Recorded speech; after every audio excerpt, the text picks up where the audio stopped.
Hello guys, in today's video, I'm going to show you how to fix your Ethernet connected but no internet access on your PC or laptop. Let's begin.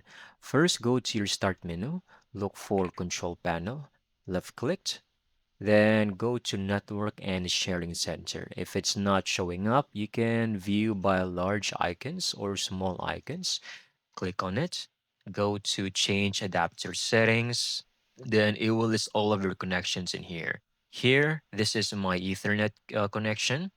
This is now good, but if in your case nothing is showing up, what you can do is try to hard reset your router. So go ahead. You should be able to press a button showing reset. It could be a red button function on your router, then do that for 30 seconds and then go back here. It should now show up your Ethernet connection. Next, we need to right click, go to Properties, select Internet Protocol version 4, and then go to Properties or double click on it. Make sure Obtain an IP address automatically is selected, and Obtain DNS server address automatically is also selected. Then click Apply. OK. Once done, you can now go back and select Internet Protocol version again, Properties, but this time, we're going to select use the following DNS server addresses. So select this option.